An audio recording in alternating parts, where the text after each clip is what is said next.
అటువంటి ప్రదేశాల్లో ఈ స్పెషల్ స్టేటస్ అనేది ఖచ్చితంగా అవసరం అనేది ఉంటుంది. అయితే ఆంధ్రప్రదేశ్ రాష్ట్రానికి ఒక ప్రత్యేక పరిస్థితులు రాష్ట్ర విభజన జరగటం వల్ల వచ్చినటువంటి పరిస్థితి. ఇవాళకి మనం గమనించినట్టయితే విడిపోయినప్పటికీ కూడా ఆంధ్రప్రదేశ్ రాష్ట్రంలో అగ్రికల్చర్కి, వ్యవసాయానికి సంబంధించి కానివ్వండి, అలాగే ఫిషరీస్ సంబంధించి కానివ్వండి, దాదాపు 976 స్క్వేర్ కిలోమీటర్ల కోస్ట్ లైన్ కలిగిన రాష్ట్రం కాబట్టి ఇది వెనకబడిన ప్రాంతం అని చెప్పేసి చెప్పడం అనేది ఆమోదయోగం కాని ఒక సత్యం ఇది. కాబట్టి మనకి కావాల్సినటువంటి నిధులు మన అభివృద్ధి కోసం, మనం పారిశ్రామిక అభివృద్ధి కోసం, అలాగే ఇన్వెస్ట్మెంట్స్ రావడం కోసం వీటికి వాడుకొని చేయాలి.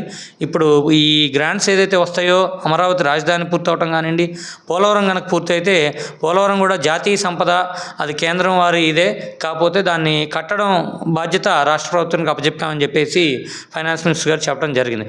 మనకి ఏదన్నా సరే మన రాష్ట్రం అభివృద్ధి చెందాలి, తప్పకుండా యువతకి ఉద్యోగాలు రావాలి, మరింత సుశ్యామలంగా ఉండాలి అనేది బలమైన కోరిక.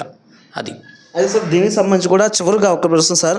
అయితే అధికారంలో కేంద్రంలో బీజేపీ ఉన్నప్పటికీ ఆంధ్ర రాష్ట్రంలో కూటమిలో కూడా బీజేపీ అధికారంలో ఉంది. దీనికి సంబంధించి పోలవరం ప్రాజెక్ట్ అనేది దీనికి సంబంధించి ఎట్టకేలా కూడా ప్రభుత్వాలు మారినా కానీ అదిగో ఇదిగో అనేటువంటి ఆరోపణలు మరి ప్రచారాలే తెర మీదకి వస్తున్నాయి. కనీసం ఈ కూటమి ప్రభుత్వంలో అయినా పోలవరం ప్రాజెక్టుకు సంబంధించి పూర్తయ్యే అవకాశాలు ఏమైనా కనిపిస్తాయి అంటారు అసలు?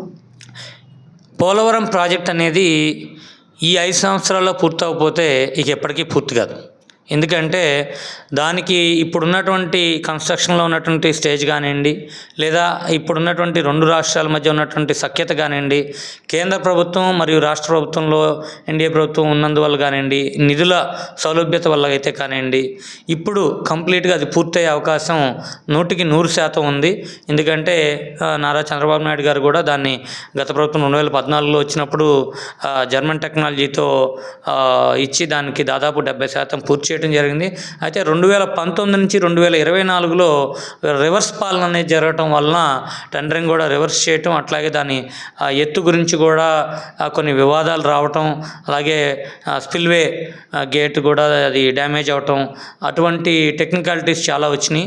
కాబట్టి తప్పకుండా ఈ 5 ఏళ్లలో నిధుల కొరత లేకుండా టెక్నికల్ ఆస్పెక్ట్లో ఇటు రాష్ట్ర ప్రభుత్వంలో తెలుగుదేశం ప్రభుత్వం నుంచి కూడా, అలాగే భారతీయ జనతా పార్టీ నుంచి కూడా పూర్తి సహకారం ఉంటుంది. కాబట్టి ఇది ఈ 5 సంవత్సరాల్లో ఖచ్చితంగా పూర్తవుతుంది. మొదటి 2.5 సంవత్సరాల్లో పూర్తి చేయడమే టార్గెట్గా పెట్టుకున్నారు.